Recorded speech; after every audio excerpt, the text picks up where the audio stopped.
3 days ago, my daughter looked me in the eye at Dubai International Airport, took my phone and wallet, and said, "Good luck, Mom." Then she disappeared into the crowd.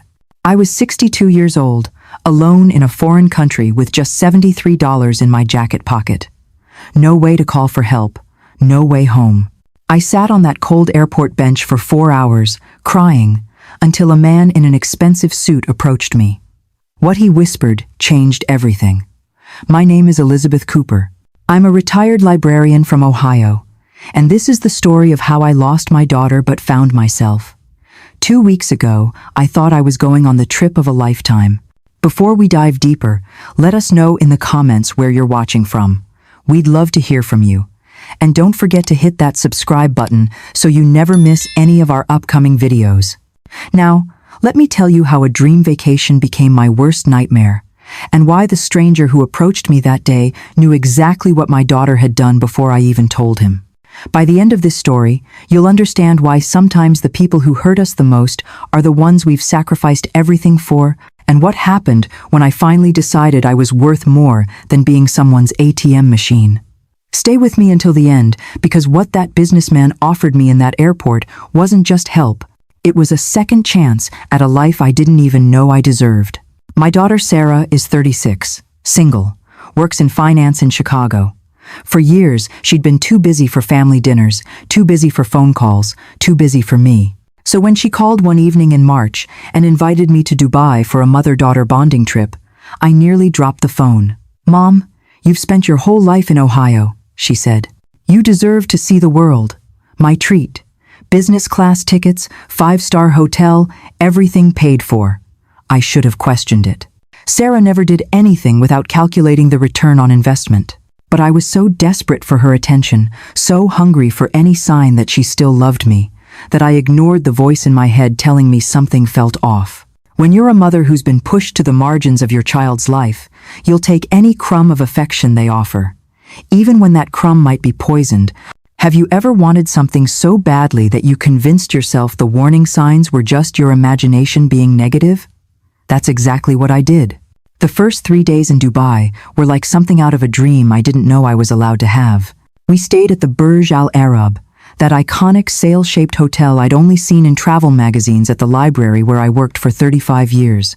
7-star luxury, with gold-plated fixtures and a view of the Persian Gulf that took my breath away every single morning.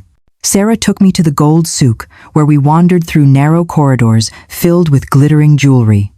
We took photos at the Burj Khalifa, the tallest building in the world. We even rode camels in the desert at sunset, laughing as we bounced awkwardly on their backs. For those 3 days, I had my daughter back. She seemed different, softer. She'd smile at me over breakfast and ask about my life back in Cleveland, actually listening when I talked about my book club and my volunteer work at the community center. She held my arm as we walked through the Dubai Mall, the way she used to when she was a little girl, and we'd go shopping together. At night, we'd sit on our hotel balcony, drinking mint tea and watching the fountain show at the base of the Burj Khalifa. "I'm sorry I've been so distant, Mom," she said on the 3rd night. "Work has been crazy, but that's no excuse. I've missed this. I've missed us." I went to bed that night feeling like the happiest mother alive, thinking maybe we'd finally turned a corner. But on day 4, everything changed. And I mean everything. We were having breakfast at the hotel restaurant on the morning of day 4.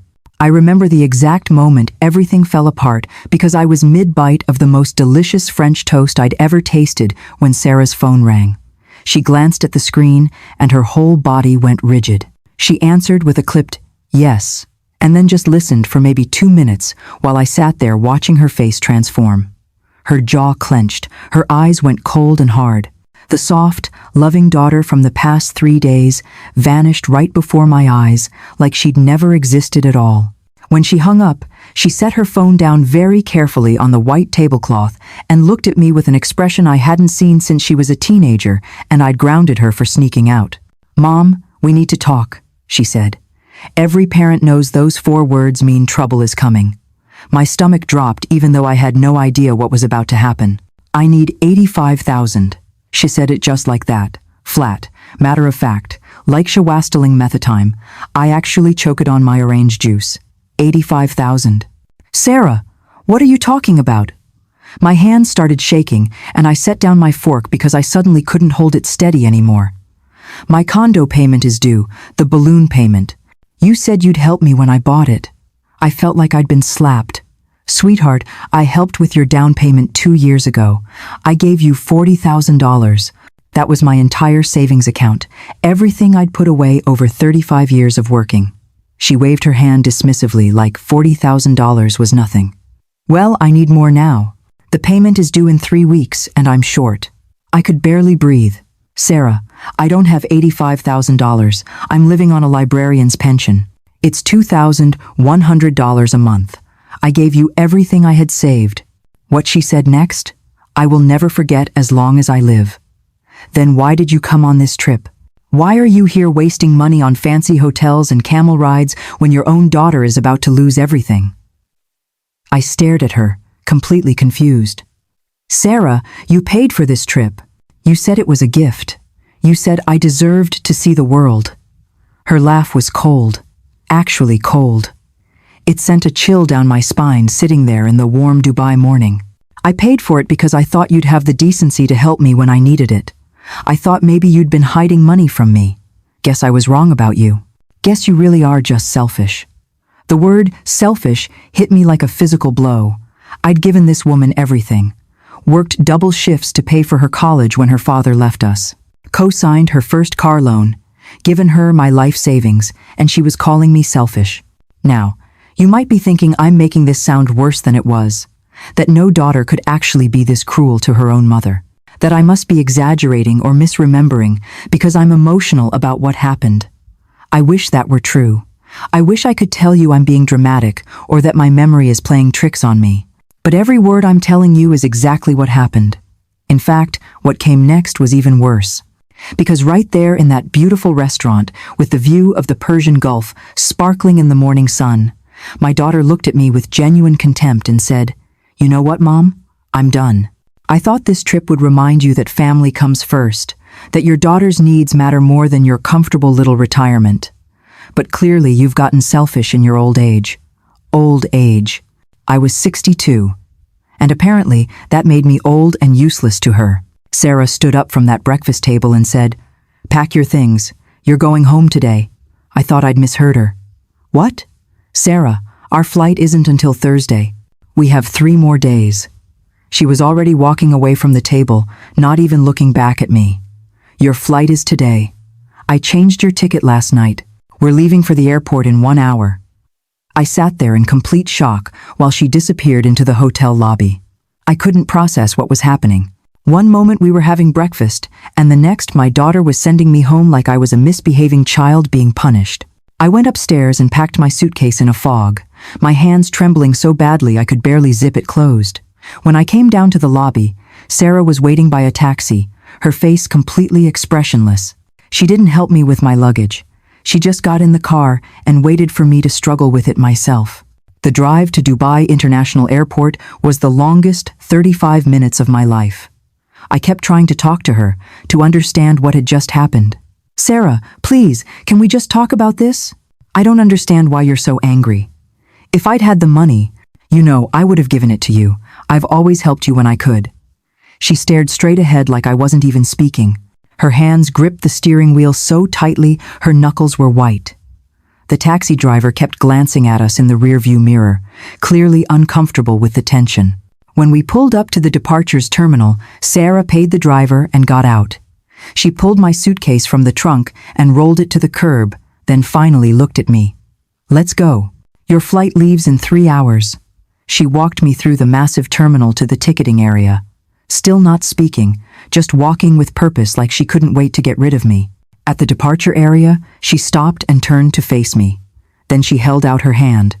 Just held it out, palm up, waiting. "I need your phone," she said. I felt my heart drop into my stomach. "What?" "Sarah, no, I need my phone to call you when I land, to get a taxi home from the airport." Her hand didn't move. It just stayed there, waiting. "It's under my phone plan. Technically, it's my phone. I pay the bill every month. Give it here." My hands were shaking so badly I could barely pull it from my purse. I kept thinking she'd change her mind, that this was some kind of test, that any second she'd start laughing and say she was just trying to teach me a lesson. But she didn't. She took the phone from my trembling hands and put it in her coat pocket without even looking at me. Then she said the words that made my blood run cold. Wallet too. Sarah, please. How will I get home from the Cleveland airport? I need my credit cards, my driver's license. She shook her head. The credit cards are connected to my accounts. I added you as an authorized user, remember? So technically they're mine too, and I can't trust that you won't use them to buy things I don't approve of. Wallet. Now. I couldn't believe what I was hearing. This was my daughter, the baby girl I'd rocked to sleep every night, the toddler I'd taught to read, the teenager I'd stayed up late with helping her study for exams, the young woman I'd sacrificed everything for, and she was standing in a foreign airport demanding I give her my wallet. My hands shook as I pulled it out. My real ID, my library card, my insurance cards, the photo of Sarah at her college graduation, the picture of my mother who'd passed away 5 years ago. Everything that proved who I was. She took it and put it in her designer handbag like it was nothing. I grabbed her arm, desperate now. Sarah, why are you doing this?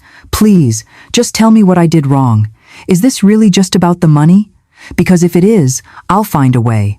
I'll take out a loan, I'll remortgage my apartment, I'll do whatever you need. She pulled her arm away from me like my touch disgusted her. And then she looked at me with eyes that were completely empty of any love or recognition.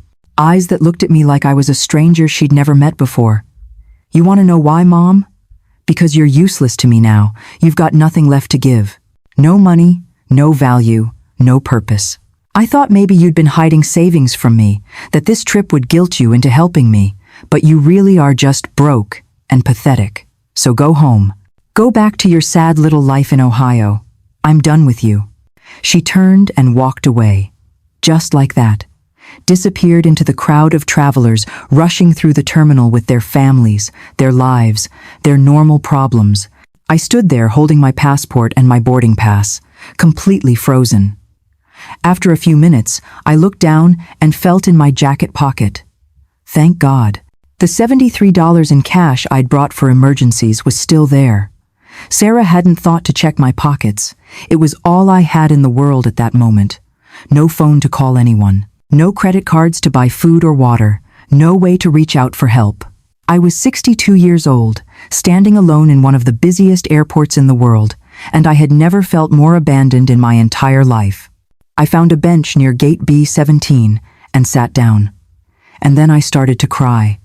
Not quiet, dignified tears, loud, gasping sobs that made people stare as they walked past. I sat on that cold metal bench for 4 hours.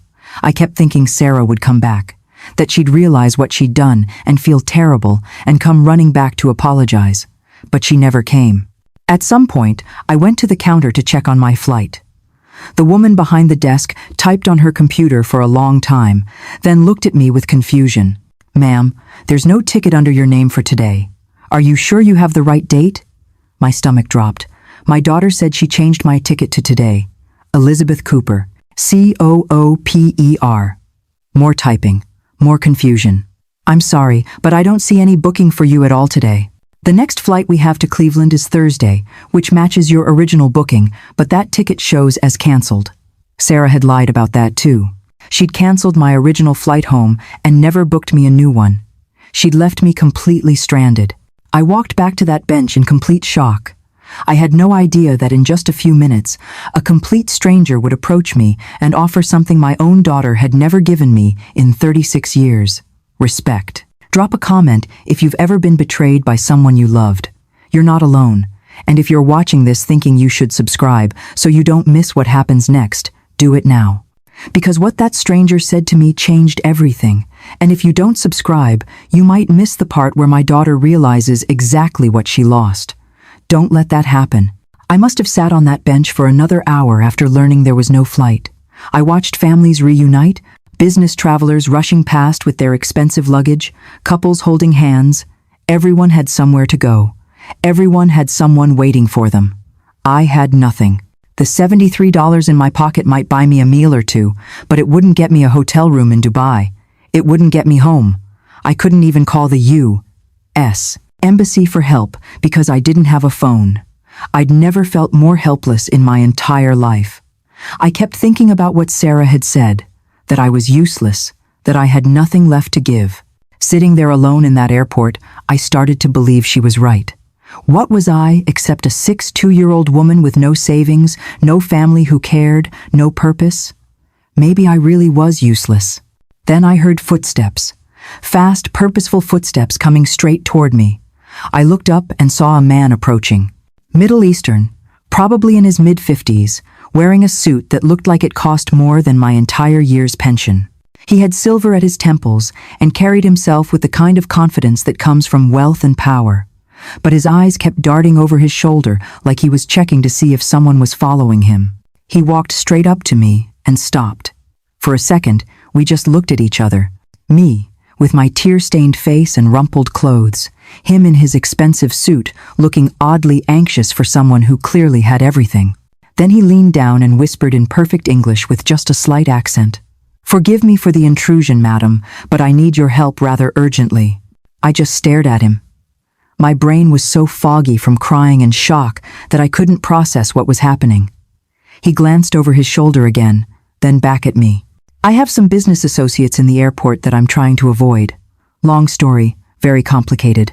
My driver is on his way to pick me up, but he won't be here for another 5 minutes. Would you be willing to stand up and take my arm?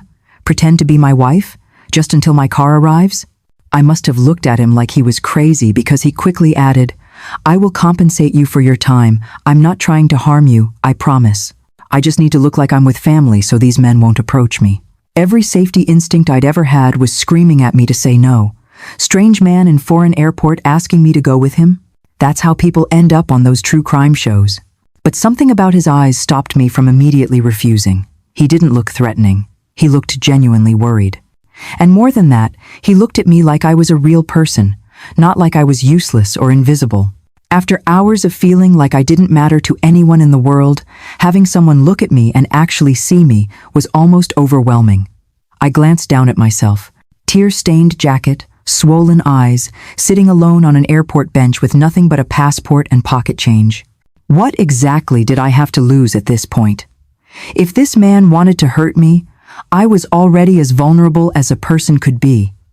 And honestly, part of me didn't even care anymore what happened. "Okay," I whispered. The word came out rough because my throat was raw from crying. "I'll help you." The relief on his face was immediate and genuine. He offered me his arm like a perfect gentleman, and I stood up on shaky legs. My suitcase was still beside the bench, and he immediately reached for it. "Allow me," he said, taking the handle. We started walking toward the exit together, my hand resting on his arm, and to anyone watching, we must have looked like a married couple heading home after a trip. He walked with purpose, but not too fast, matching his pace to mine. I could feel him scanning the crowd as we moved through the terminal. We passed a group of 3 men in business suits who were standing near the coffee shop, clearly waiting for someone. The stranger's grip on my suitcase tightened slightly, but he kept walking, kept that calm expression on his face. The men glanced at us but didn't approach, just kept waiting, looking at their phones. We made it outside to the pickup area, and he guided me to a spot near the curb. The warm Dubai air hit my face, and for a moment I felt lightheaded. He must have noticed because his hand went to my elbow, steadying me. "Are you all right?" he asked, and there was genuine concern in his voice. I nodded, even though I wasn't all right at all. We stood there for maybe 2 minutes, not speaking, just waiting. Then he turned and really looked at me for the first time. Not a quick glance, but a long, careful look that took in my tear-stained face, my rumpled clothes, the way I was holding myself together by a thread. And that's when he said the words that made my breath catch in my throat. "Your daughter left you here, didn't she?" I felt the blood drain from my face. "How did you know?" I whispered. He gave me a sad smile. "Because I was having coffee in the lounge upstairs about 5 hours ago. I saw a young woman at the curb with an older woman. The young one took the older woman's phone and wallet and walked away. The older woman just stood there crying." He paused. "I watched you go to the ticket counter. I watched you come back to that bench. I've been watching you sit there for hours because I recognized something in the way that young woman looked at you before she left. His voice got quieter. I know that look because my own son looked at me exactly the same way the last time I saw him, 3 years ago. My eyes filled with tears again. This complete stranger had witnessed my humiliation, had seen my daughter abandon me, had watched me fall apart. But instead of feeling embarrassed, I felt something else. I felt seen. For the first time in hours, someone acknowledged that what had happened to me was real and it was wrong. She took everything, I heard myself say. My phone, my wallet, my credit cards. She canceled my flight home and left me here with $73. He nodded slowly like this didn't surprise him at all. And before that, she asked you for money, didn't she? A large amount that you didn't have? I stared at him. How could you possibly know that? He smiled, but it was a smile filled with understanding and pain. Because that's what they do. Our children. When we've given them everything and there's nothing left to take, they punish us for being empty. The words hit me like a physical blow because they were so perfectly painfully true.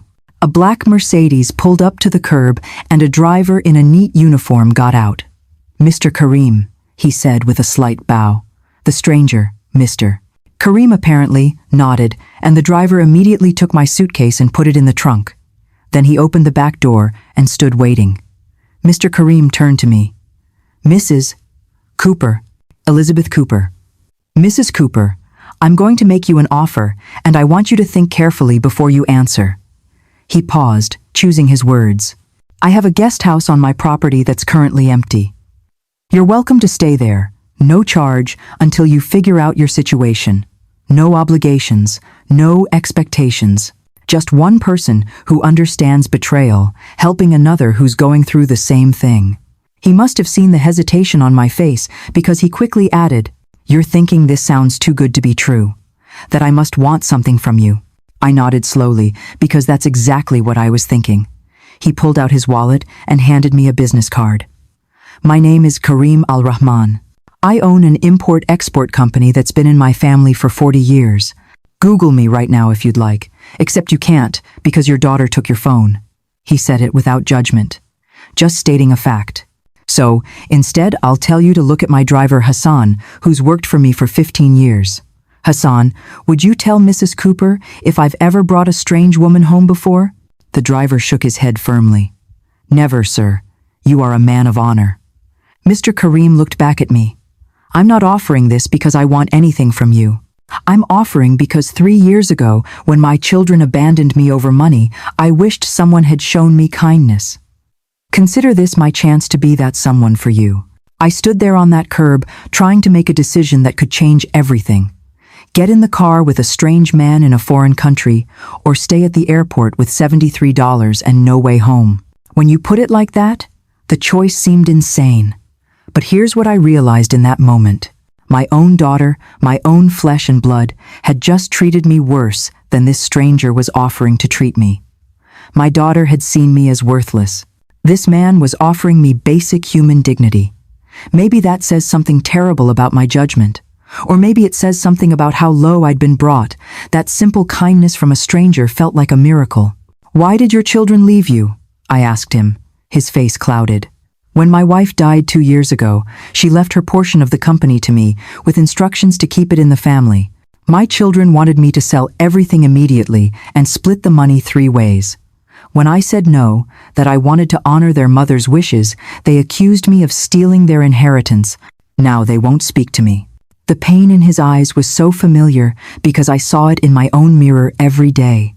The pain of loving someone who sees you as an obstacle instead of a person. "I'm sorry," I said softly. He nodded. "So am I. But I've learned that sometimes the people who share our blood are the cruelest, and sometimes strangers are the kindest. You get to choose right now which kind of world you want to live in." I looked at the open car door, at Hassan standing patiently, at Mr. Karim watching me with understanding, not judgment, and I made a choice that would change my entire life. "Okay," I said. "I'll come with you. Thank you." The relief on his face told me this offer had meant something to him too, that maybe he needed to help someone as much as I needed help. We got in the car, and as Hassan pulled away from the airport, I watched Dubai pass by the windows and thought about how 12 hours ago I'd been eating breakfast with my daughter, and now I was driving through a foreign city with a man I'd just met. Life changes fast, sometimes in ways you never see coming. The drive from the airport took about 40 minutes, and I spent most of it staring out the window in a kind of shocked silence. Dubai at night is like nothing I'd ever seen. Skyscrapers lit up in colors that changed and shifted. Massive shopping malls that looked like palaces, highways so wide and clean they didn't seem real. Everything was gleaming and modern and overwhelming. Karim sat beside me in the back seat, giving me space, not trying to force conversation. At one point, he pulled out his phone and made a call in Arabic. I caught a few words that sounded like instructions. When he hung up, he said, "I've asked my housekeeper Fatima to prepare the guest house and make sure there's food. She'll also bring you some toiletries and anything else you might need tonight." I just nodded because I still couldn't quite believe this was happening. That a stranger was helping me when my own daughter had thrown me away. We eventually turned off the main highway onto smaller roads, then through a gated community with palm trees and fountains. The houses got bigger and more spread out. Finally, Hassan turned into a driveway with iron gates that opened automatically.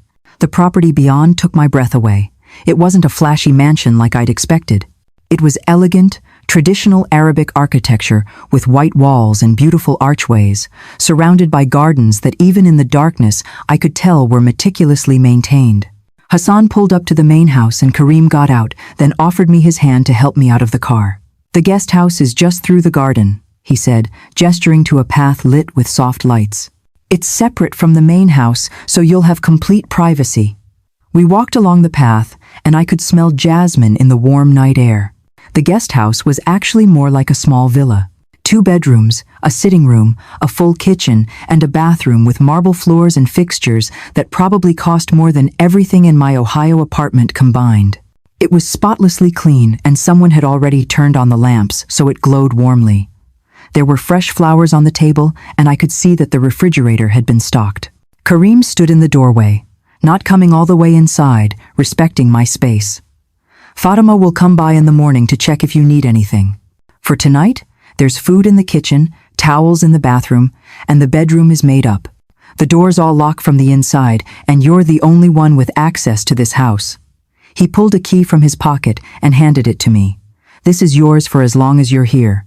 I took the key, and my hand was still shaking. "Mr. Al-Rahman, I don't know how to thank you. I don't understand why you're doing this for me." He smiled, and it was a sad smile that showed he understood more than I could put into words. "Mrs. Cooper, 3 years ago when my children stopped speaking to me, I spent 6 months barely leaving my house. I was so deep in grief and confusion, I couldn't function. I kept thinking, how did I raise children who could be so cruel?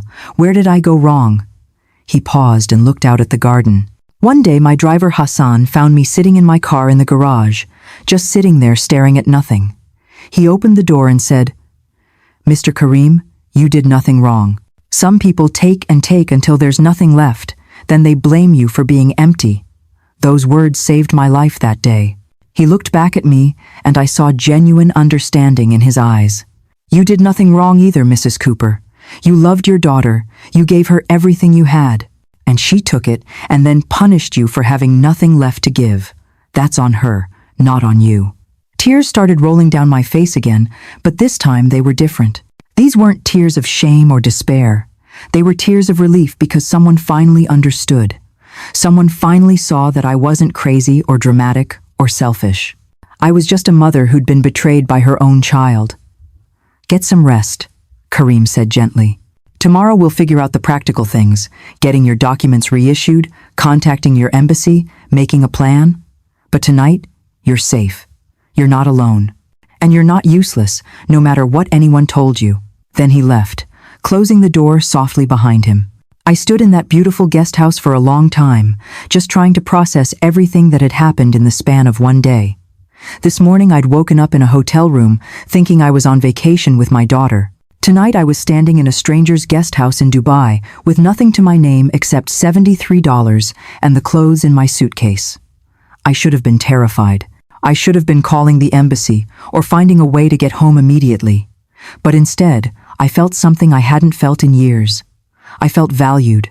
A complete stranger had treated me with more respect and kindness in 3 hours than my own daughter had shown me in the last decade. I took a shower in that marble bathroom and put on my pajamas and climbed into the most comfortable bed I'd ever been in. And for the first time since Sarah had looked at me with those cold eyes and called me useless, I didn't cry myself to sleep. Now, I know what you're thinking. Elizabeth, are you out of your mind? You got in a car with a strange man in a foreign country and went to his house? Do you want to end up on Dateline? And you're absolutely right to think that. Everything I was taught about safety told me this was a terrible idea. Stranger danger. Trust your instincts. Don't take rides from people you don't know. All of that is good advice. But here's what I learned that day. Sometimes your own family is more dangerous than strangers. Sometimes the people who share your blood are the ones who hurt you the most. And sometimes, very rarely, you meet someone who extends kindness with no strings attached simply because they understand your pain. Was I taking a risk? Yes. Could it have gone terribly wrong? Absolutely. But in that moment, I made a choice. I chose to believe that there was still goodness in the world, and that choice saved my life. I woke up the next morning, disoriented, not remembering where I was for a few seconds. Then it all came back. Sarah? The airport? Karim? This guest house that was nicer than anywhere I'd ever lived in my entire life. I got dressed and found my way to the kitchen where someone had left fresh bread, fruit, yogurt, and a note in English that said, "Please help yourself. I will come by at 10 a.m. Fatima." It was 8:30. I made myself tea and sat at the little table, trying to figure out what to do next. I had no phone, no money except $73, no credit cards.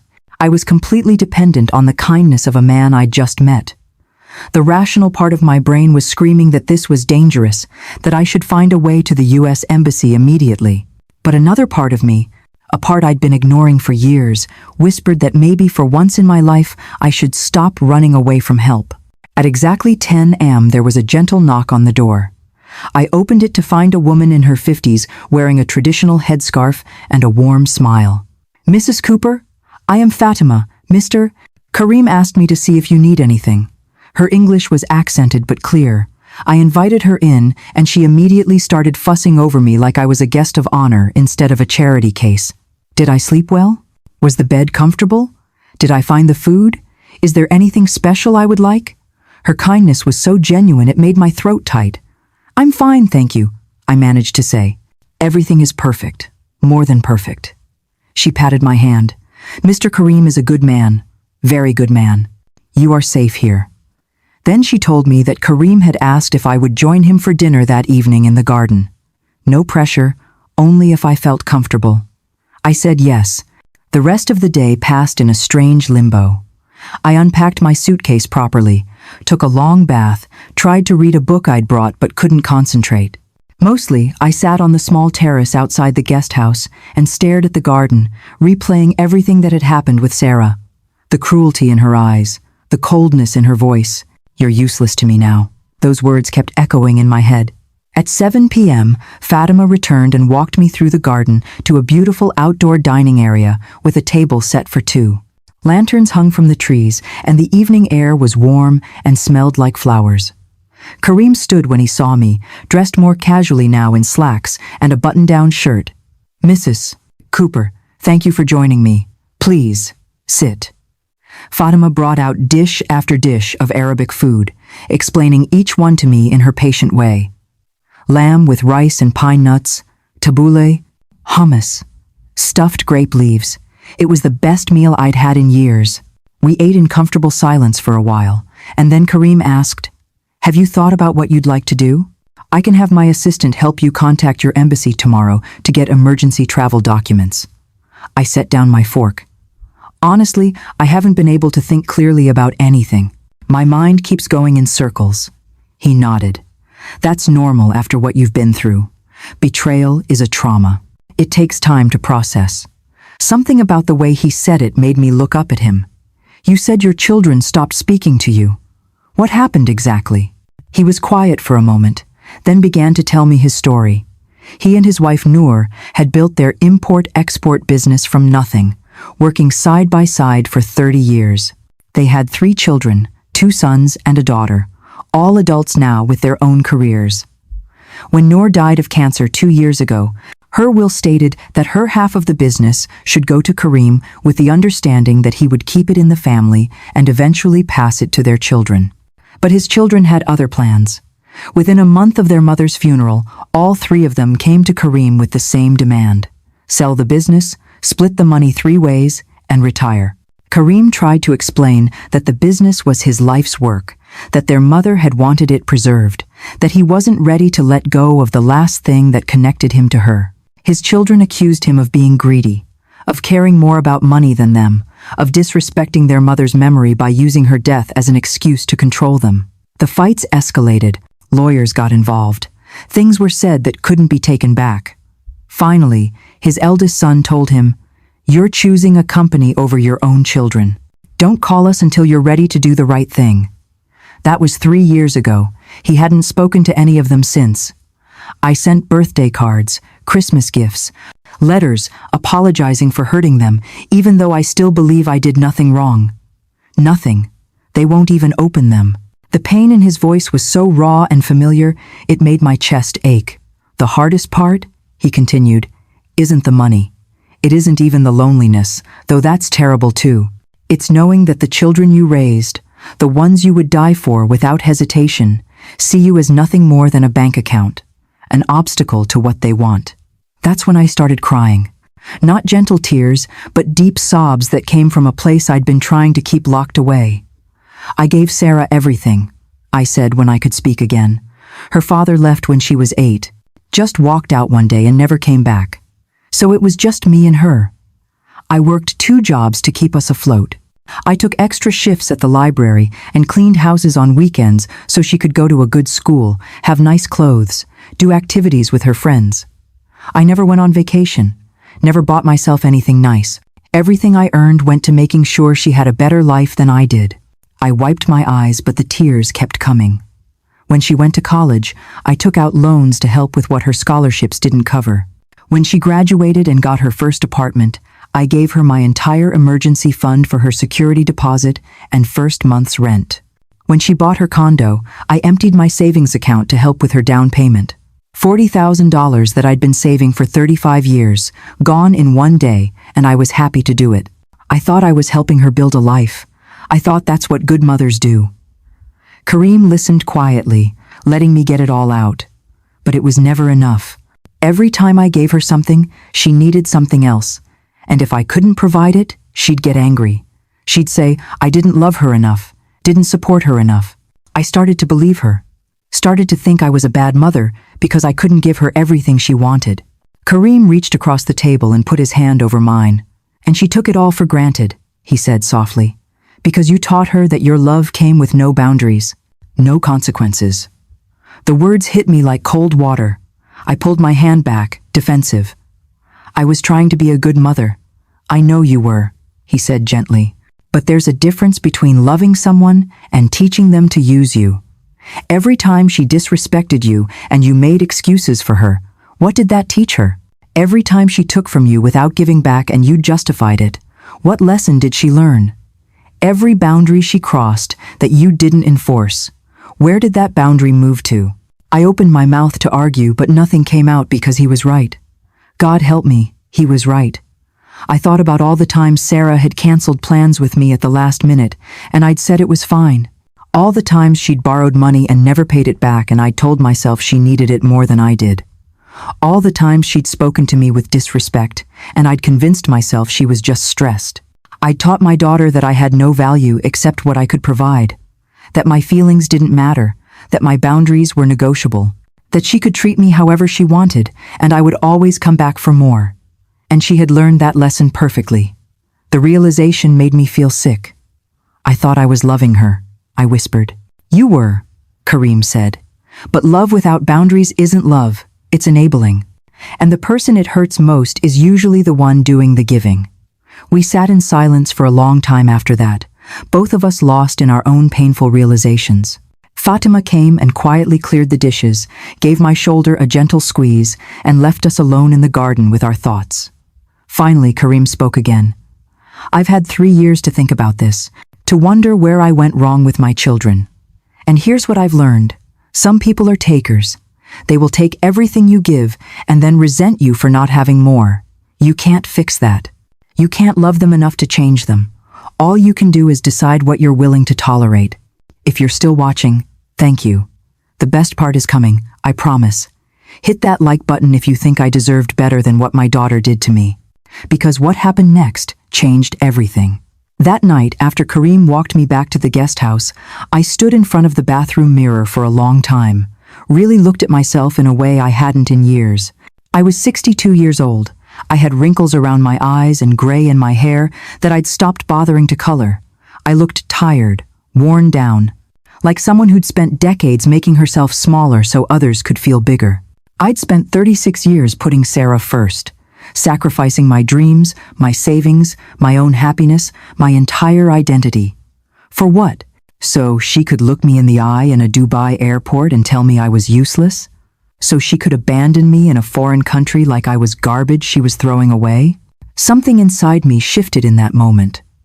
A crack in the foundation of everything I'd believed about myself and my role as a mother. I'd spent my whole life being useful to others, being the person who solved problems, who gave endlessly, who never asked for anything in return. I'd believed that was virtue. That was love. That was what good mothers do. But standing there, looking at my reflection, I realized something that should have been obvious years ago. Being useful to others had made me useless to myself. I had no savings because I'd given them all away. I had no hobbies because I'd spent my free time being available to Sarah. I had no close friends because I'd canceled on them too many times when Sarah needed something. I had no identity outside of being Sarah's mother. And now that she'd decided I had no more value to her, who was I? What was left of Elizabeth Cooper besides an empty bank account and a lifetime of regrets? Maybe, I thought, staring at that stranger in the mirror, maybe it was time to find out. Maybe it was time to be valuable to myself. The next morning I woke up feeling different. Not better exactly, because the pain of what Sarah had done was still fresh and raw, but clearer somehow, like the fog that had been clouding my brain for years was starting to lift. Fatima brought breakfast to the guest house, and I ate on the terrace, watching the morning sun light up the garden. Around 9 a.m. Kareem appeared on the path and asked if I'd like to have coffee with him. We sat in the same spot where we'd had dinner the night before, and he asked me a question that would change everything. "Mrs. Cooper, what did you do before you retired?" I set down my coffee cup. I was a librarian. I worked at the Columbus Metropolitan Library for 35 years. Started as an assistant in the children's section and worked my way up to head librarian overseeing the reference and research department. He nodded thoughtfully, like this information meant something to him. "So you understand cataloging systems, organization, information management, archival preservation, research methodology?" I was surprised he knew the technical aspects. "Yes, all of that. But why are you asking?" He leaned back in his chair. "I'm opening a cultural center here in Dubai, a library and museum dedicated to preserving Gulf Arab history and literature. We have an extensive collection of rare books, manuscripts, historical documents, some of them centuries old. The problem is, the specialist I hired from London to organize everything just quit last week. Family emergency. She's not coming back." He paused.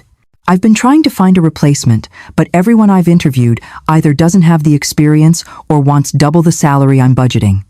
I still didn't understand why he was telling me this.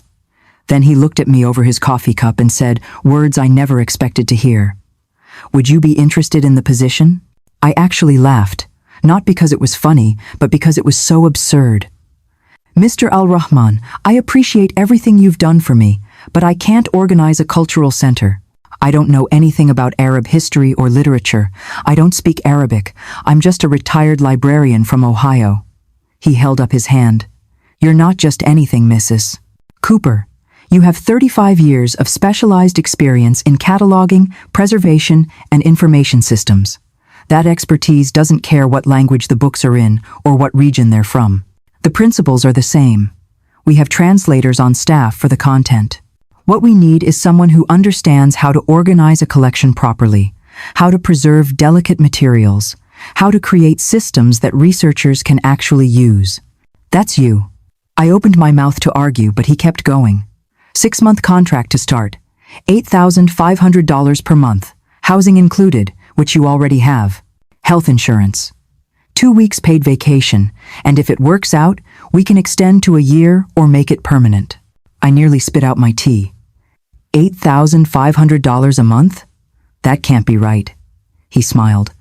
That's actually on the lower end of the standard rate for experienced specialists in Dubai. With your 35 years of experience, I could justify paying you $12,000, but I'm being honest about my budget constraints. If you prove invaluable, which I suspect you will, we can renegotiate after 6 months. My brain was trying to do math and failing because the numbers seemed impossible. $8,500 a month for 6 months was $51,000, more than double what my annual pension paid, more than I'd given Sarah for her down payment. I could make back in 6 months what had taken me 35 years to save, but reality crashed back in. I don't have a work visa. I don't have any of my documents. Sarah has my passport, my birth certificate, everything I'd need to apply for legal work. Kareem waved his hand like this was a minor inconvenience. Mrs. Cooper, I've been doing business in this country for 30 years. I have connections at the embassy, the immigration department, the Ministry of Culture. We can get your documents reissued from the U.S., apply for your work visa, and have you legally employed within 2 weeks. 3 at most. He pulled out his phone. In fact, I can make a call right now to get that process started if you're interested. I sat there completely frozen. This was real. He was offering me a real job with a real salary in a foreign country, a job that would value my experience, my knowledge, and my skills. A job where I'd be Elizabeth Cooper, the librarian, not Elizabeth Cooper, the mother who'd failed to give her daughter enough money. This was the moment. I could feel it. The fork in the road where my entire future would be determined by what I said next. I could say no. I could thank Kareem for his kindness, ask him to help me contact the embassy, get emergency travel documents, and crawl back to Ohio with my tail between my legs. Go back to my tiny apartment and my $2,100 monthly pension and my quiet, small life where nothing ever happened and nobody needed me. Eventually, Sarah would calm down. Maybe in a few months she'd call and apologize, or at least tolerate my presence again. I could go back to being useful to her in whatever limited capacity she'd allow. Or I could say yes. I could take a chance on myself for the first time in my entire life. I could do work that mattered, earn money that was mine, build a life that wasn't centered around making myself smaller so someone else could feel bigger. It was terrifying. I was 62 years old. I'd never lived outside of Ohio. I'd never worked anywhere except that library. I'd never done anything bold or risky or brave. But maybe that was exactly the problem. Maybe I'd spent so long playing it safe, being practical, putting everyone else first, that I'd forgotten I was allowed to want things for myself. I looked at Kareem and saw him watching me with patience and understanding. He knew what he was offering wasn't just a job. It was a lifeline. A chance to prove that Sarah was wrong when she called me useless. A chance to prove to myself that I was more than just a wallet that had run dry. I took a deep breath. When do I start? The smile that spread across Kareem's face was genuine and warm. As soon as we get your paperwork sorted. In the meantime, would you like to see the cultural center? Get a sense of what you'd be working with? I nodded, not trusting my voice. We finished our coffee, and Hassan drove us to a building in downtown Dubai, modern and beautiful, with traditional Arabic architectural elements. Inside was chaos. Beautiful, fascinating chaos. Thousands of books and manuscripts in piles, boxes stacked everywhere, no apparent organization system at all. Kareem showed me around, explaining his vision. A research library for scholars, a museum for the public, educational programs for schools, all dedicated to preserving Gulf Arab culture and history. As he talked, I found myself already thinking about how I'd organize it. Climate-controlled storage for the oldest manuscripts. A digital cataloging system that could handle multiple languages. Separate sections for different time periods and subjects. This was what I'd spent my entire career doing. This was what I was good at. For the first time since Sarah had looked at me with those cold eyes and called me useless, I felt something I'd almost forgotten. I felt competent. I felt valuable. I felt like maybe, just maybe, Elizabeth Cooper had something worth offering to the world after all. For the next 2 weeks, while my visa application processed, I couldn't legally work yet, but Kareem said I could volunteer at the Cultural Center to get familiar with the collection. I showed up every morning at 8 a.m. and stayed until 6 p.m., losing myself in the work. The collection was absolute chaos. Thousands of books and manuscripts in Arabic, English, Farsi, and Urdu, all mixed together with no organization system. Ancient texts from the 1400s sitting next to modern academic books from last year. Religious manuscripts piled on top of poetry collections. Historical documents stuffed in boxes with no labels. It would have overwhelmed most people, but chaos is what librarians do best. This is what I'd trained my whole career for. I started by doing a basic inventory, creating spreadsheets to track what we had. Then, I designed a cataloging system that integrated traditional Dewey Decimal Classification with Islamic scholarly classifications, since so much of the collection was religious and historical texts that didn't fit neatly into Western systems. Kareem had hired a small local staff, 3 young Emirati women who'd studied library science but had never worked with a collection this size or complex. I trained them on the system I was creating, showing them how to handle delicate manuscripts, how to assess condition and preservation needs, how to create detailed catalog entries.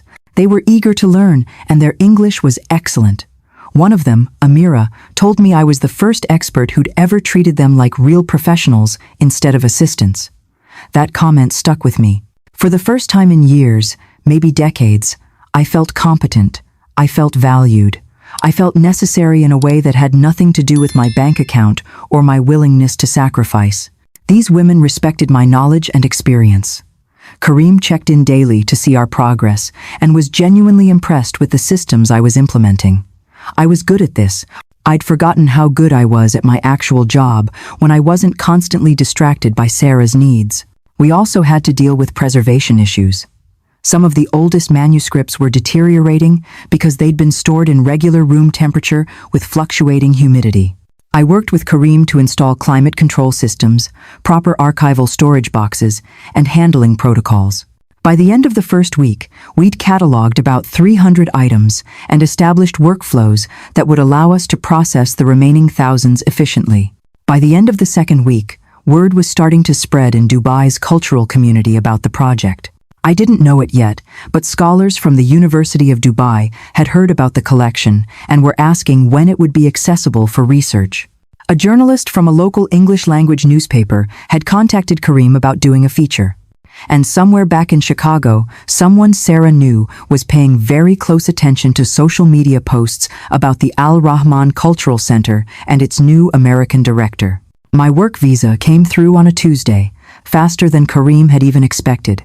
His connections had pushed it through in just under 2 weeks. That evening, he threw a small celebration at his house. Fatima made a traditional feast with more food than 5 people could possibly eat. Hassan brought flowers from his wife's garden.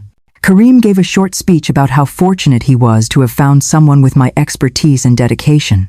These people, who'd been complete strangers 2 weeks ago, celebrated my success more enthusiastically than my own daughter had celebrated anything I'd ever done.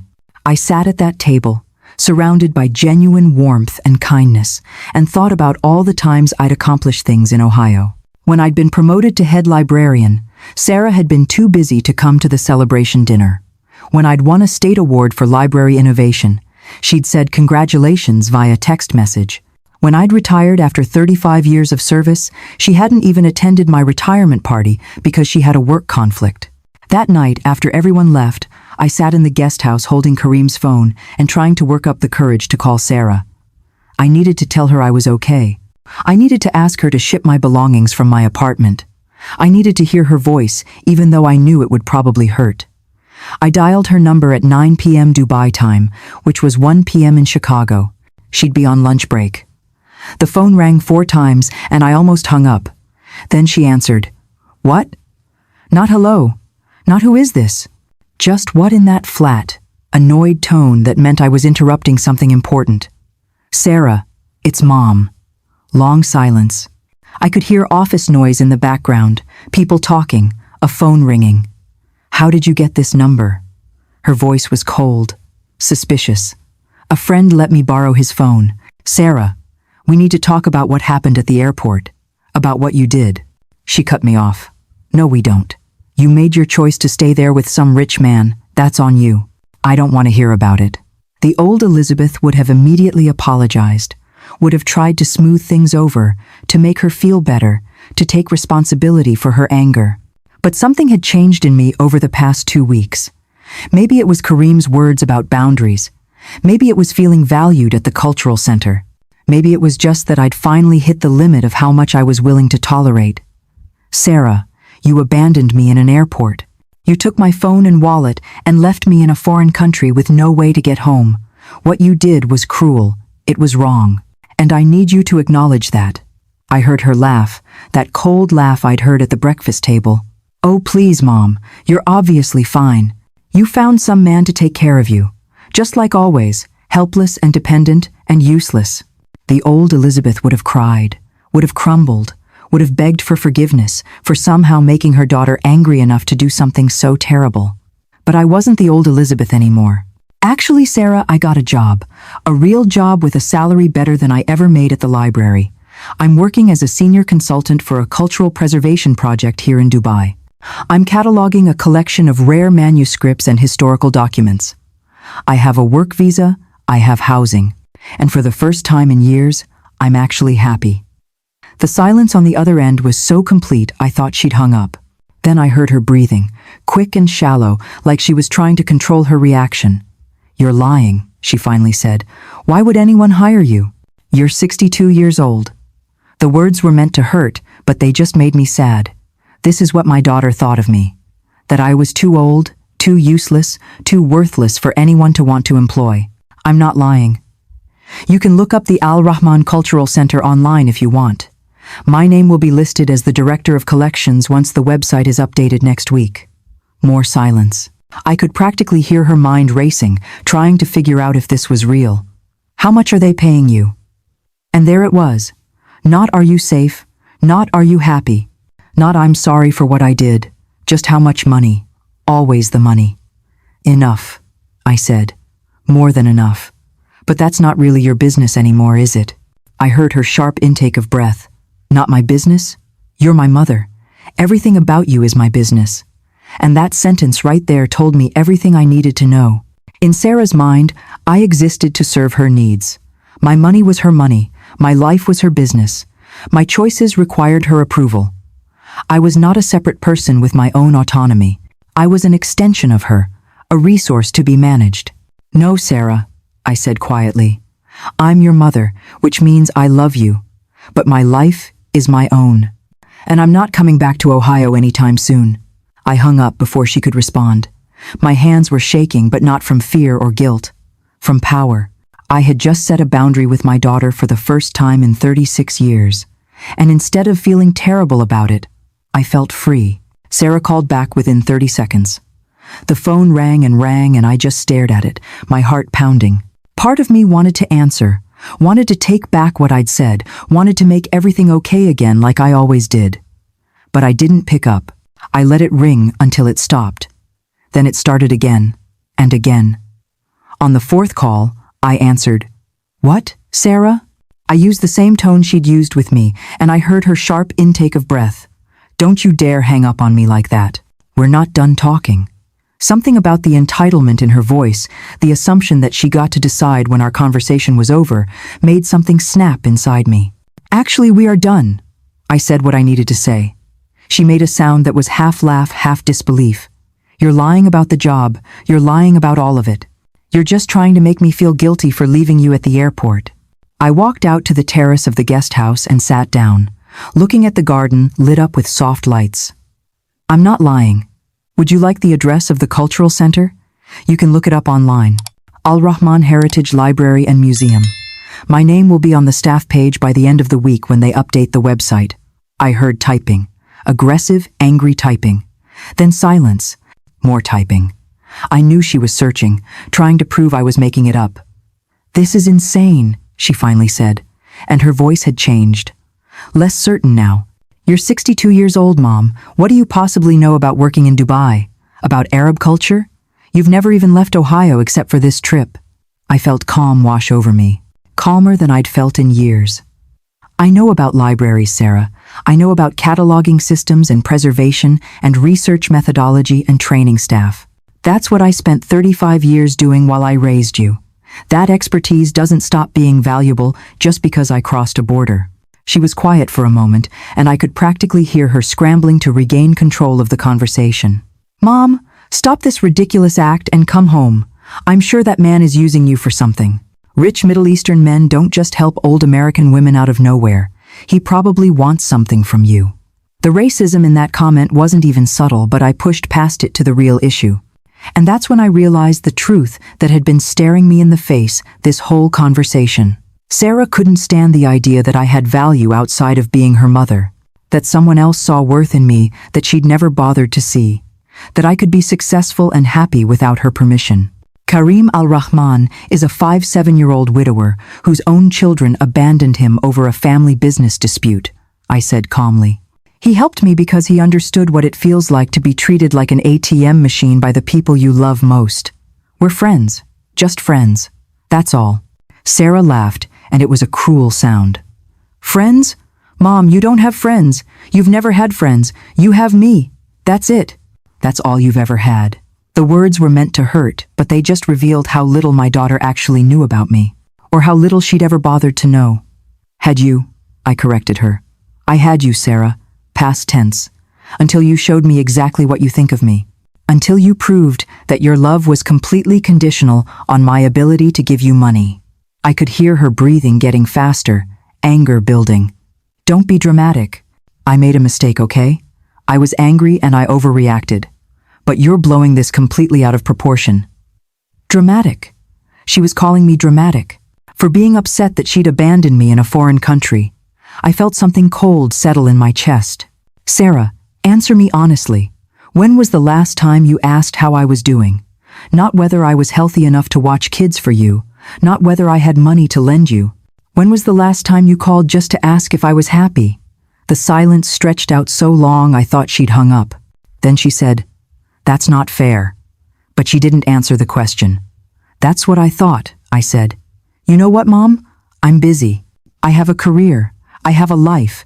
I have actual responsibilities. I can't just drop everything to chat whenever you're feeling lonely." And there it was again. The implication that my life, my feelings, my needs were trivial compared to hers. "And I don't?" I asked. "Because I'm retired. I'm just supposed to sit around in my apartment waiting for you to need something? Waiting for you to decide I'm worth your time?" She sputtered. "That's not what I meant. You're twisting my words." "No, Sarah, I'm finally hearing them clearly, and I'm done with it."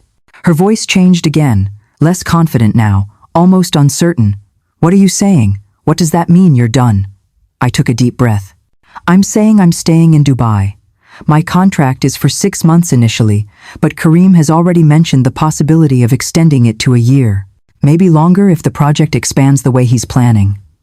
I heard something crash in the background, like she'd knocked something over. "You can't do that. You have an apartment in Cleveland. You have bills. You have a life here. You can't just abandon everything." The irony of her using the word abandon wasn't lost on me. I make enough now to pay for everything remotely and still save money. More money than I ever managed to save working in Ohio for 35 years. Another long silence. I could feel her recalculating, trying to figure out her next move. Then she asked the question I'd been waiting for. "How much are they paying you?" And there it was. Not "Are you safe?" Not "Are you happy?" Not "I'm sorry for what I did to you." Not "I was wrong to leave you at that airport." Just how much money. It was always about the money with Sarah. Comment below. Do you think I should have told her my salary? Or was that none of her business anymore? I'd love to know what you would have done. "More than enough," I told her. "But Sarah, that's not the point. That's never been the point. The point is that for the first time in 36 years, someone values what I can do, not what I can give them. Someone appreciates my expertise and experience instead of seeing me as a resource to be used up and discarded. Her voice went sharp. This is about money. You're mad because I asked you for help. Because for once I needed something and you couldn't provide it. So now you're punishing me by running away and playing career woman in Dubai. I stood up and walked to the edge of the terrace, gripping the railing. No, Sarah, I'm hurt because when I couldn't help you, you didn't just ask again or accept my limitations. You left me stranded in a foreign country as punishment. That's not asking for help. That's cruelty. She tried to interrupt, but I kept talking. I was angry, okay? I was angry, and I made a mistake. People make mistakes when they're upset. A mistake. She was calling it a mistake.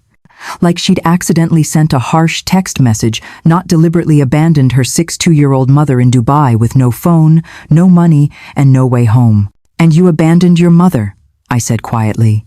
Your 62-year-old mother, in Dubai. You took my phone so I couldn't call for help. You took my wallet so I couldn't buy food or get a hotel or take a taxi. You canceled my flight home and lied about rebooking it. You left me on a bench in that airport with $73 in my pocket and walked away.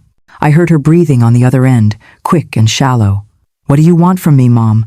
You want me to grovel? To beg for forgiveness? Fine, I'm sorry. Is that what you want to hear? But there was no genuine remorse in her voice, just resentment that I was making her say the words. I want you to think about what kind of person does that to someone they claim to love, I said. I want you to ask yourself why your first response to me having a job and being happy is to accuse me of lying and tell me to come home.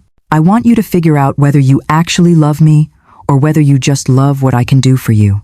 And I want you to know that I'm not coming home until you figure that out. The silence that followed felt heavy, loaded with all the things we weren't saying.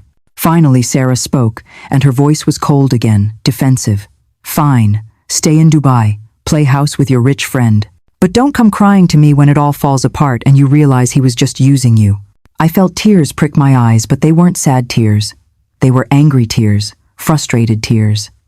The tears of someone who'd finally seen the truth and couldn't unsee it. Goodbye, Sarah. I hung up, and this time when the phone rang again, I didn't answer. I turned it off completely and set it on the table and just stood there shaking. Not from fear, not from guilt, from power. From the rush of adrenaline that comes from finally standing up for yourself after a lifetime of being walked on. I'd just set a real boundary with my daughter for the first time in her entire life. I'd told her no. I'd refused to apologize for her bad behavior. I'd chosen myself over her comfort. It felt terrifying. Every instinct I had was screaming at me to call her back, to smooth things over, to make her feel better, to take responsibility for her anger. But I didn't. I sat down on the terrace and I cried, but they were good tears. Cleansing tears. The tears of someone who'd been carrying a weight for so long they'd forgotten what it felt like to put it down. 3 months passed. 3 months that changed everything about who I was and what I believed was possible for my life. The Al Rahman Heritage Library and Museum opened on a Saturday in September with a ceremony that drew scholars, dignitaries, and cultural leaders from across the Gulf region. The collection I'd spent months organizing was finally accessible to researchers, and the response was overwhelming. Within the first week, we had visiting professors from Oxford, the American University of Beirut, and Qatar University coming to study our manuscripts. An academic journal published an article praising our cataloging system as a model for how to integrate Western archival methods with Islamic scholarly traditions. I was quoted in the article, me, Elizabeth Cooper from Cleveland, Ohio, quoted in an international academic journal. When I showed Kareem the publication, he smiled and said, "I told you that you were an expert." I gave interviews to library journals about the project. Other cultural institutions in Dubai and Abu Dhabi reached out asking if I'd consult on their collections. My staff had grown from 3 young women to 12 full-time librarians and archivists, and training them became one of my favorite parts of the job. They brought me Arabic sweets and invited me to their family gatherings and called me Ustada, which means teacher. For the first time in my career, I wasn't just doing a job. I was building something that would last beyond me, something that mattered. But more than the professional success, what changed most was me. I made real friends. Not people who needed something from me or tolerated my presence, but people who genuinely enjoyed my company. Amira, one of my librarians, started inviting me to her house for dinner every other week. She taught me to cook traditional Emirati dishes like mahbous and lukaimat. Her mother, who spoke no English, would sit with us and communicate through smiles and hand gestures and the universal language of women cooking together. Hassan's wife, Layla, invited me to her daughter's wedding, a lavish 3-day affair that was unlike anything I'd ever experienced. I wore a traditional abaya that Layla had helped me pick out, and I danced with women I barely knew who welcomed me like I'd always been part of their community. Kareem and I had dinner every Friday evening, a tradition that had started casually and become something we both looked forward to.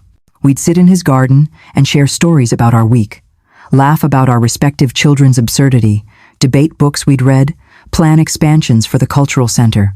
He'd become the kind of friend I didn't know I was allowed to have. Someone who valued my thoughts, respected my boundaries, and never made me feel like I owed him anything for his initial kindness. For the first time in longer than I could remember, I was happy. Not the temporary happiness that comes from a good day or a nice meal. Actually, genuinely, deeply happy with my life. Then, one Tuesday afternoon in late October, I got a call on my Dubai phone from an American number I didn't recognize. I almost didn't answer because I'd gotten used to ignoring unknown numbers. But something made me pick up. Hello? There was a pause, then a man's voice I hadn't heard in years. Elizabeth? Is this really you? Thank God. I've been trying to reach you for 2 days. It was Michael, Sarah's ex-husband. We hadn't spoken since their divorce 8 years ago, and hearing his voice sent a jolt of anxiety through my chest. Michael? How did you get this number? He let out a breath that sounded like relief. Sarah gave it to me. Well, not gave exactly. I found it in her phone. Elizabeth, listen. I don't know what happened between you two, and frankly, it's none of my business, but I think you should know that she's not doing well. My stomach dropped. Every maternal instinct I'd spent 3 months learning to control came roaring back. What do you mean not doing well? Is she sick? Is she hurt? Michael hesitated. Not physically. But Elizabeth, she lost her job about 6 weeks ago. Something about multiple hostile work environment complaints from her staff. Human Resources did an investigation and let her go. I sat down heavily in my office chair. Sarah had lost her job. The high-paying finance job she'd been so proud of, that had made her feel so superior. She's been calling me asking for money, Michael continued. A lot of money. She's behind on her mortgage, behind on her car payment. She says she's applied to dozens of jobs, but no one's hiring her. I gave her what I could because of our history, but Elizabeth, I can't keep funding her life. I have a new family now. I told her she needs to call you, and she said you two aren't speaking. So I thought I should reach out, because whatever happened between you, you should know what's going on. Every single maternal instinct I'd ever had was screaming at me to fix this. To ask how much she needed. To transfer money immediately. To rescue my daughter from the consequences of her own actions, because that's what mothers do, right? But I'd learned something in those 3 months of building a new life in Dubai. I'd learned that rescuing someone from their own consequences isn't love. It's enabling. It's preventing them from learning and growing and becoming responsible for themselves. And I'd spent 36 years enabling Sarah, teaching her that no matter how badly she behaved, Mom would always be there to bail her out. Look where that had gotten us. Michael, thank you for calling and letting me know. I appreciate it. He sounded surprised. So, are you going to help her? She's really struggling, Elizabeth. I've never seen her like this. I closed my eyes and took a deep breath. Sarah is 36 years old. She has a degree, skills, and experience. She can figure this out herself. There was a long silence. Wow, you really have changed. I didn't know if he meant that as a compliment or a criticism, and I realized I didn't care. Yes, Michael, I have. Take care of yourself. I hung up and sat there staring at my phone. Sarah had lost her job. My daughter was struggling financially, probably scared, definitely angry. The old Elizabeth would already be on the phone with her bank, wiring whatever I had to save her. But the new Elizabeth, the one who'd rebuilt herself from nothing in a foreign country, understood something crucial. Sarah hadn't lost her job because of bad luck.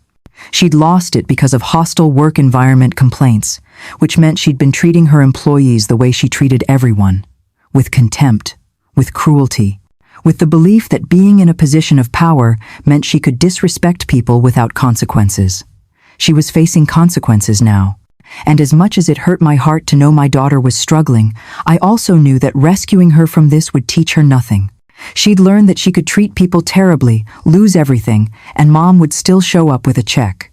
That wasn't love. That was just prolonging the inevitable moment when she'd have to face who she'd become. That night I couldn't sleep. I kept thinking about Sarah struggling, probably terrified about losing her condo, maybe even wondering where her next meal would come from. That image of my daughter suffering was almost unbearable. Around 11 p.m. Dubai time, which was 3 p.m. in Chicago, I picked up my phone and dialed her number before I could talk myself out of it. She answered on the first ring. Mom. Just that one word, and I could hear everything in it. Relief, desperation, hope, and underneath it all, the assumption that I was calling to save her. Michael called me, I said. Long silence. I could hear her breathing, could almost feel her calculating what to say next. I'm struggling, Mom. I lost my job and I'm about to lose my condo, and I don't know what to do. I've never been this scared in my life. The old Elizabeth would have immediately said, "How much do you need?" Would have already been mentally calculating how much I could send, how quickly I could transfer it, whether I should drain my entire savings again to rescue her. Instead, I said, "I'm sorry you're going through this, Sarah. That sounds really difficult." Another silence. This one confused. She'd expected immediate offers of help. "Can you help me?" she finally asked, her voice small. I closed my eyes. "What kind of help are you asking for?" She didn't hesitate. "Money. I need money, Mom. I know you're making good money now, and I just need enough to catch up on my mortgage and my car payment. Maybe $15,000. I'll pay you back, I promise. As soon as I find a new job." $15,000, said so casually, like it was nothing. Like I hadn't spent 35 years saving $40,000 only to give it all to her and then get abandoned in an airport when I had nothing left. No. The word came out firm and clear. I surprised myself with how steady my voice was. "What?" She sounded genuinely shocked, like she couldn't believe what she'd heard. "No, Sarah, I'm not giving you money." Her voice rose. "But I'm about to lose everything. Mom, I'm going to be homeless. Don't you care?" Every part of me wanted to cave. Wanted to say, "Of course I care. Of course I'll help. Let me fix this for you." But I thought about what Kareem had said about boundaries, about consequences, about enabling. "Then you'll figure it out," I said quietly. Like I had to figure it out when you left me in an airport in Dubai with $73 and no phone and no way to get home. I heard her sharp intake of breath. That was different. The automatic defensiveness in her voice made something harden in my chest. "How, Sarah? How was that different? Tell me how you abandoning your 62-year-old mother in a foreign country is different from me declining to give you $15,000. She had no answer. I could hear her trying to come up with something, her breath catching like she was going to speak, then silence. "Sarah, I love you. You're my daughter, and I'll always love you. But I'm not going to fund your life anymore. You're 36 years old. You have a degree from a good university. You have almost 15 years of work experience. You have skills and intelligence and resources. You can solve your own problems." Her voice turned bitter. "You've changed. The mom I knew would never leave her daughter to suffer like this." And there it was. The guilt trip, the attempt to make me feel like a bad mother for not sacrificing myself on the altar of her poor choices. A few months ago, it would have worked. But not anymore. Yes, Sarah, I have changed. I've learned that I have value beyond my bank account. I've learned that love doesn't mean letting someone treat you terribly without consequences. And until you learn that too, we can't have a real relationship. I heard her voice crack. "So you're just going to abandon me? After everything we've been through? You're going to choose your new life and your rich friend over your own daughter?" The manipulation was so obvious now that I'd learned to recognize it. The false equivalence, the emotional blackmail, the attempt to make me responsible for her feelings and her choices. I didn't abandon anything, Sarah. I chose myself for the first time in my life. There's a difference. She started crying then, real sobs that made my heart hurt. "I'm sorry, okay? I'm sorry I left you at the airport. I was angry and hurt, and I did something terrible, and I've regretted it every day since. Please, Mom, I'm sorry. Just help me this one time, and I'll never ask again, I promise." Finally, an apology. The words I'd been waiting to hear for 3 months. But here's what I'd learned in my time away from her, in my conversations with Kareem, in my work building something meaningful. An apology without change is just manipulation. "Thank you for apologizing," I said carefully. "I appreciate that. But Sarah, you didn't lose your job because of bad luck." Michael said there were hostile work environment complaints. Multiple complaints, which means you were treating your employees the way you've been treating me, with disrespect and cruelty. She tried to interrupt, but I kept going. "This isn't just about the airport. It's a pattern.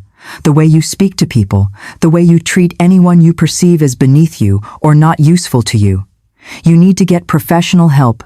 You need therapy to figure out why you think it's acceptable to treat people this way. And until you address that pattern, until you do the work to become someone who values people for who they are instead of what they can give you, I need to protect myself." Her crying stopped. Her voice went cold again. "So you're choosing a stranger over your own daughter. You're choosing Kareem or Rashid or whatever his name is over me." I felt a wave of sadness wash over me. She still didn't get it. Maybe she never would. "No, Sarah, I'm choosing myself. I'm choosing to have boundaries. I'm choosing to not enable your behavior anymore. And I'm doing this for both of us, because the truth is, every time I've rescued you from consequences, I've prevented you from growing up and taking responsibility for your life." I took a deep breath. "I love you enough to let you struggle through this. I love you enough to not save you from the lessons you need to learn, and I hope someday you'll understand that." She was silent for a long moment. When she spoke again, her voice was flat. "Fine, don't help me. I'll figure it out myself. I always do, but don't expect me to forgive this." And there it was, the final threat. The last attempt to control me through the promise of her love or the threat of losing it. "I hope you do forgive it someday," I said softly, "but if you don't, I'll survive. I've learned I can survive a lot more than I thought I could." I hung up the phone before I could change my mind, before the guilt could overwhelm me, before I could call her back and apologize and offer to send the money after all. My hands were shaking, but not from fear this time, from power, from the strength that comes from finally putting yourself first after a lifetime of being last. I just held a boundary with my daughter in the hardest moment, when she was crying and desperate and pushing every button she knew to push. And I hadn't caved. I sat there in my beautiful apartment in Dubai, looking out at the city lights, and I cried. But they weren't tears of guilt or regret. They were tears of grief for the relationship I'd always wanted with Sarah, but would probably never have.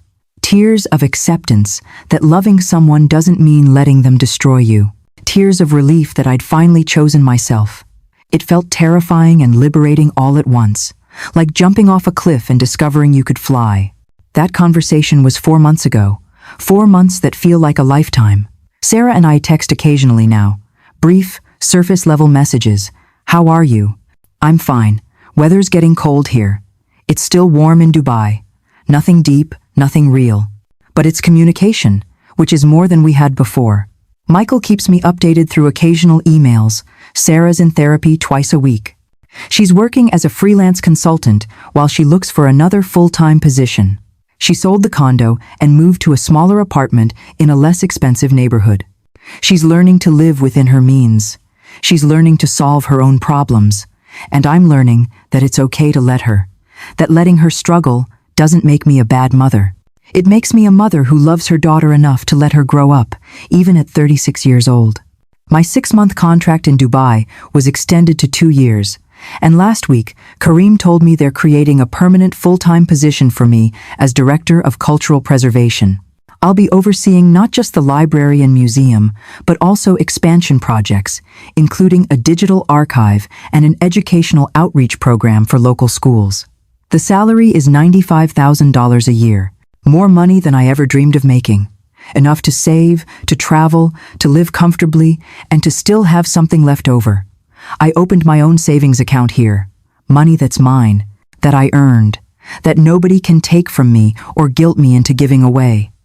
Watching that account grow each month feels like validation that I have value, real, tangible value that exists independent of anyone else's needs or demands. Kareem and I are still friends, good friends. He recently reconnected with his youngest daughter after she reached out through his lawyer. They're taking things slowly, meeting for coffee once a month, rebuilding trust that was shattered years ago. He told me that watching me set boundaries with Sarah gave him courage to set boundaries with his children too, to stop chasing their approval and let them come to him when they were ready. "You taught me that sometimes love means letting go," he said. I told him he'd taught me the same thing. We're both learning that you can love people from a distance, that you can hold space for reconciliation without destroying yourself waiting for it. It's a hard lesson, but a necessary one. And me? I'm 63 now. I live in a beautiful 2-bedroom apartment overlooking the Arabian Gulf. Every morning I wake up to the sound of waves and the call to prayer echoing across the city. I make more money than I ever did in Ohio. I have friends who value me for who I am, not what I can give them. Amira and I are planning a trip to Oman next month. Layla invited me to join her book club. Hassan and his wife have started including me in family dinners. I have work that fulfills me, that challenges me, that makes me feel like I'm contributing something meaningful to the world. I'm learning Arabic, slowly and badly, but my staff thinks it's charming when I try. I've traveled to Abu Dhabi, Sharjah, and Fujairah for work conferences. I'm living a life I never imagined was possible for someone like me. But most importantly, I have myself. I have my own identity that isn't tied to being Sarah's mother or anyone's caretaker or someone's ATM machine. I have boundaries that I enforce. I have dreams that are mine alone. I have worth that doesn't depend on anyone else's validation, and that's something no one can ever take from me again. Not Sarah, not anyone. I've learned that I can survive betrayal. I can survive abandonment. I can survive losing the relationship I thought mattered most. And not just survive, but actually build something better from the rubble. That knowledge has given me a kind of freedom I've never experienced before. The freedom to be fully myself without apology. If someone had told me a year ago that being abandoned in Dubai would be the best thing that ever happened to me, I would have thought they were crazy. I would have said that no mother wants to be estranged from her daughter, that no 62-year-old woman wants to start over in a foreign country, that no one chooses trauma and pain as a path to growth. But it's true. Because that abandonment forced me to see the truth I'd been avoiding my entire adult life. I'd spent 36 years making myself small so others could feel big. I'd confused self-sacrifice with love. I'd confused enabling with support. I'd confused having no boundaries with being a good mother. I'd taught people, especially Sarah, that I had no value except what I could provide, that my feelings didn't matter, that my needs were always secondary, that I existed to serve. And they'd believed me because I'd spent decades proving it to them. If you're watching this and you see yourself in my story, I want you to hear this, really hear it. Your worth is not determined by what you can do for others. You are not a bad person for having boundaries. You are not selfish for choosing yourself. You are allowed to say no, even to family. Especially to family sometimes, because they're the ones who know exactly which buttons to push. You are allowed to have your own dreams, your own money, your own life that doesn't revolve around making everyone else comfortable. You are allowed to let people experience consequences for their actions, even if those people are your children. And you are allowed to start over, no matter how old you are. 62, 72, 82. It doesn't matter. It's never too late to become who you were meant to be. It's never too late to choose yourself. What would you have done in my situation? If your child abandoned you in a foreign country, would you have gotten on the first flight home, or would you have stayed? If they came back months later asking for money, would you have given it to them or held your boundary? Comment below because I read every single one and I want to know. This community has been so supportive and your perspectives help me too. Have you ever had to set boundaries with family? Have you ever been the one who always gave until there was nothing left? Share your story in the comments. You might help someone else who's struggling with the same decision right now. And if you know someone who needs to hear this message, someone who's always putting others first at the expense of themselves, someone who's forgotten that they matter too. Please share this video with them. You might be giving them permission to choose themselves for the first time.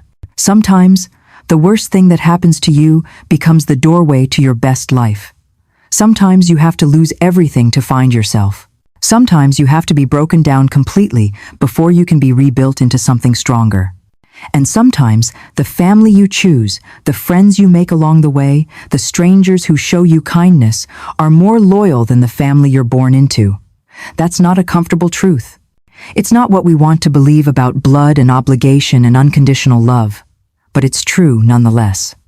My name is Elizabeth Cooper. I'm 63 years old. I live in Dubai. I'm a director of cultural preservation at a museum that's changing how the world sees Gulf Arab history. I have friends who value me. I have work that fulfills me. I have boundaries that protect me. And I'm finally free. If this story resonated with you, I bet you have a story too. Share it in the comments below. This community is so supportive, and your story might help someone else who needs to hear it. Someone out there is sitting in their apartment right now, wondering if they're a bad person for wanting to say no to their adult child.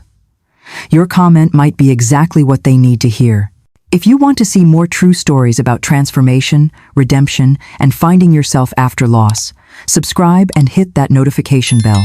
Next week, I'm sharing what happened when Sarah finally came to visit me in Dubai 6 months later.